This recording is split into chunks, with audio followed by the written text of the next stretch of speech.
وعلیکم السلام. خیریت سے انشاءاللہ ٹھیک ہیں آپ؟ جی اللہ کا شکر ہے، مولا کا کرم ہے. آپ آپ نے سنائیں پہلے سب بھی ایک ٹھیک دفعہ ٹھاک؟ کال کیا تھا نا، آپ ادھر نیو جرسی وغیرہ میں رہتے ہیں نا؟ میں میریلینڈ میں ہوں.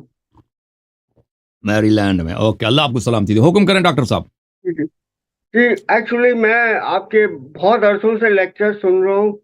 جب سے آپ یہ اہل سنت کے لائیو پروگرام پہ کال کرتے تھے اور وہ پھر آپ کو ہینگ اپ کرتے تھے، تو میں بڑے عرصوں سے سن رہا ہوں، بڑی ریسرچ اور تحقیق کی ہے. تو میرا ایک ہی سوال ہے کہ غیر اللہ سے مدد مانگ سکتے ہیں؟ جی مانگ سکتے ہیں. جی معاف کریں، مذاق کر رہا ہوں. تو سوال میرا یہ ہے کہ آج کل جو لوگ آپ کے خلاف ہیں، جو آپ کے خلاف بولتے بھی ہیں اور ویڈیو کلپس اور یہ سارا بنا رہے ہیں، ایک طرف وہ آپ کے خلاف میں کہتے ہیں کہ یہ دیکھو تقلید کے خلاف بات کرتے ہیں، لیکن جب وقت آتا ہے حلال اور حرام کے لیے تو نہ وہ تقلید کے بارے میں سوچتے ہیں، نہ وہ حدیث کے بارے میں سوچتے ہیں. جو اپنے خیالات ہیں، اپنا قیاس استعمال کرتے ہیں، اور جو ان کو امام کا قول بھی سنا دو تو نہیں مانتے، اور مرجع کا قول سنا دو وہ بھی نہیں مانتے، صرف جو ان کے قیاس ہے وہی سمجھتے ہیں. جی ہوتا عجیب ہوگا. و غریب حالات ہے. جی جی جی جی اللہ آپ کو سلامتی دے. ہوتا ہوگا، ایسے ہی ہوتا ہوگا. اللہ آپ کو عزت دے ڈاکٹر تو صاحب. جی ایک چھوٹا سا سوال بھی کر لوں؟ جی جی بولیں. یہ تھوڑا سا موضوع سے ہٹ کے، لیکن میں سمجھ رہا ہوں امپورٹنٹ ہے کہ ہمارے کچھ جوان نادان شیعہ ہیں جو کوئی تقلید کے خلاف ہوتے ہیں، لیکن پھر وہ حدیث اور امام کو قول نہیں دیکھتے. ایک بات ہے کہ 21 رمضان جو مولا کی شہادت کا دن ہے، اس کے 10 دن بعد عید کا دن آتا ہے.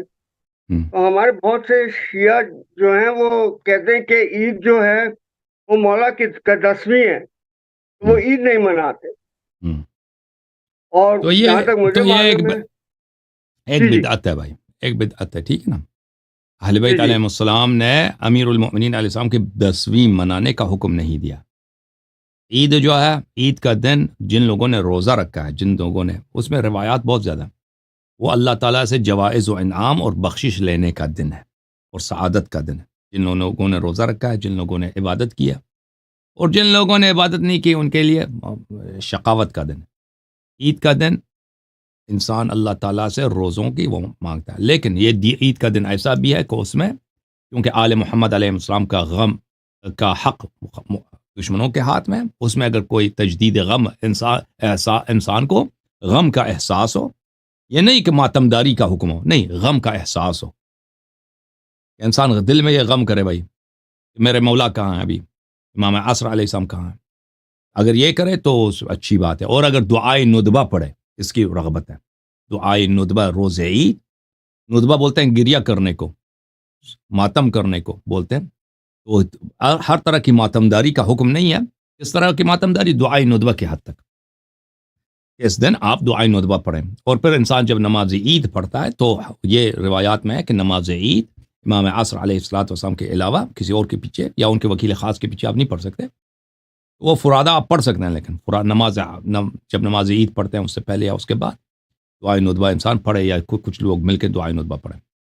لیکن اس طرح کے ماتم کرے بھائی، دستے نکالے، سینہ زنی کرے، اس کا حکم نہیں ہے. ٹھیک ہے نا میرے بھائی؟ جی جی جی.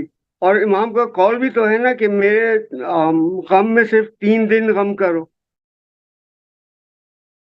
مولا کی وصیت ہے. وہ میرے ذہن میں نہیں ہے.